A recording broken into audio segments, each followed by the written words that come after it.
ज्यादा ड्रामेबाज औरत ना अपनी जिंदगी में नहीं देखी। ना तो इससे अपनी औलाद संभाली जा रही है और ना ही शौहर।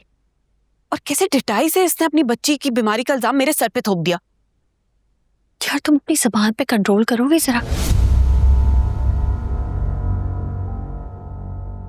आइंदा तुमने इस तरह की लैंग्वेज फेमिना के लिए इस्तेमाल की ना तो मुझसे बुरा कोई नहीं होगा एमा।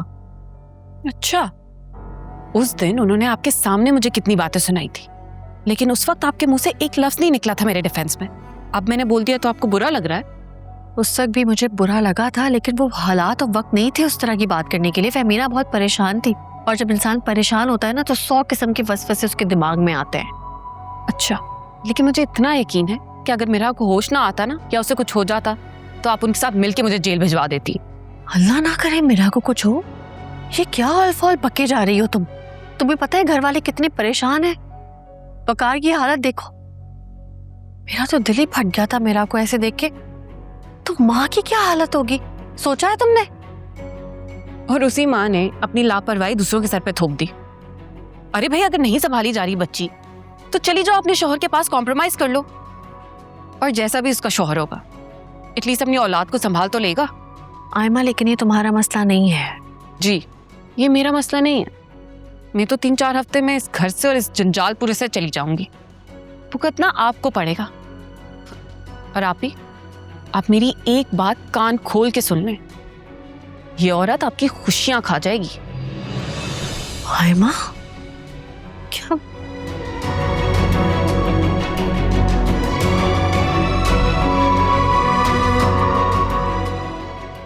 क्या बोलती रहती है ये?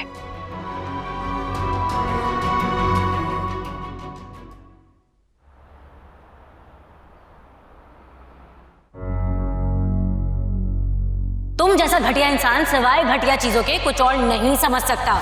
वरना इस दुनिया में अच्छे लोग भी हैं जो दूसरों की मुश्किल परेशानी में उनकी मदद करते हैं, लेकिन तुम जैसे घटिया लोगों का उन लोगों में शुमार होता है जो जिस थाली में खाते हैं उसी थाली में छेद करते हैं और अपने घर को खोखला करते हैं। हाँ, तो तुम्हारी भी नीलमा से शादी मरकर भी नहीं होगी। चलो निकलो यहाँ से, और आइंदा भूले से भी यहाँ का मुंह ना करना। और साकिब भाई जाया हो जाओगे मेरे हाथ से। आगे पीछे तो तुम्हारा है कोई नहीं, ना कोई दफनाने वाला होगा ना कोई रोने वाला।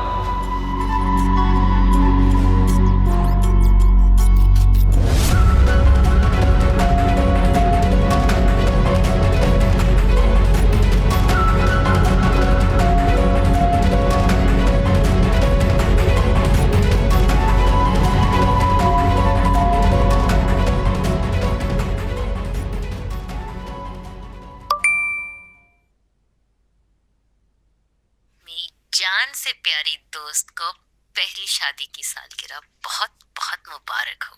मेरी दुआ है कि आगे अब जितने भी दिन आए उसमें तुम्हारे लिए खुशियों की बरसात हो। Thank you so much. I love you.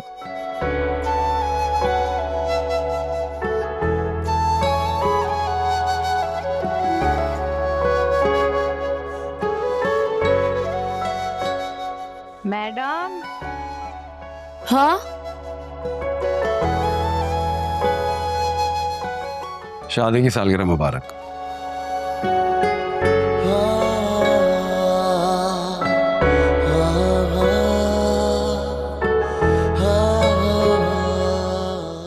आपको याद था?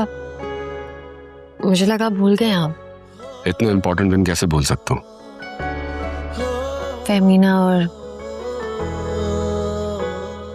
मेरा की वजह से काफी स्ट्रेस्ड हैं आप, तो मुझे लगा ऐसे मौके पर कहाँ ये दिन याद रहेगा आपको। वक्ती उलझनों की वजह से इंसान कुछ तारीखें और दिन भूल जाता है, लेकिन जो बातें दिल से जुड़ी होती हैं वो वक्त और लम्हे कभी नहीं भुलाए जा सकते। लेकिन ना ही वो वक्त याद रखने के काबिल था, ना ही वो लम्हे। वो वक्त और लम्हे मेरे लिए बहुत हसीन है।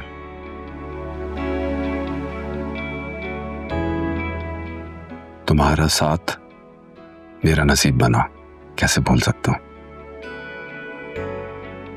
खुशनसीबी तो मेरी है कि मेरी जिंदगी में आ पाए। अच्छा बताओ, आज के दिन तुम्हें क्या तोहफा दूं? आपका साथ और मोहब्बत के सिवा कुछ नहीं चाहिए मुझे।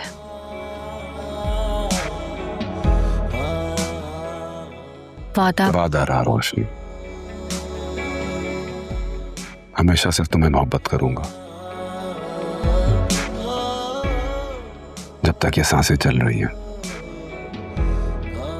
कभी तुम्हारा साथ नहीं छोड़ूंगा।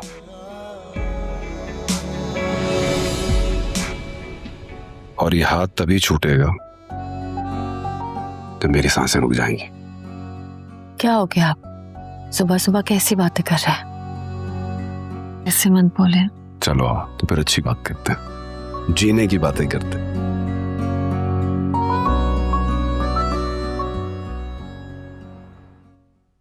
ये मुझे लग रहा है कि ये जो कुछ भी हमारे साथ हो रहा है टोटली हमारी एक्सपेक्टेशन के अगेंस्ट है, और मैं नहीं समझता कि इस शादी से हमें कुछ खास बेनिफिट होने वाला है। और ये बात मैं शहीद भाई को कब से समझा रही हूँ। मैं तो समझ रहा था जो इतना क्लोज लिंक है वकार का आयमा के साथ, डेफिनेटली हमें भी कोई ना कोई फायदा होगा उससे। अभी तक मुझे तो कुछ नजर नहीं आ रहा है ऐसा, और मुझे गुस्सा इस बात पे आ रहा है कि आयमा की बहन ने साफ साफ मना कर दिया है कि वो वकार की रेपुटेशन, उसका नाम और उसकी दौलत अपनी बहन की शादी पे बिल्कुल भी यूज नहीं करेगी। फिर तुम्हें बताओ, हमें इस इवेंट पे इतना लंबा चौड़ा खर्चा करके फायदा क्या होगा? मैं तो ये चाहता था कि मेरे सर्कल को पता चले कि हम किस आदमी से अपना रिश्ता जोड़ने जा रहे हैं। नहीं, आई थिंक आप सही कह रहे हैं। It seems all useless. क्या शादी के event? I think both. Already एक गलत फैसले की तलवार हमारे सर पे लटक रही है, और एक गलत बिजनेस फैसले की वजह से मेरा बाल बाल कर्जे में जकड़ा हुआ है। अब मैं मजीद गलत फैसले नहीं कर सकता, तो बेहतरी इसी में है कि तुम आयमा से जान छुड़ाओ और ये शादी वादी भूल जाओ।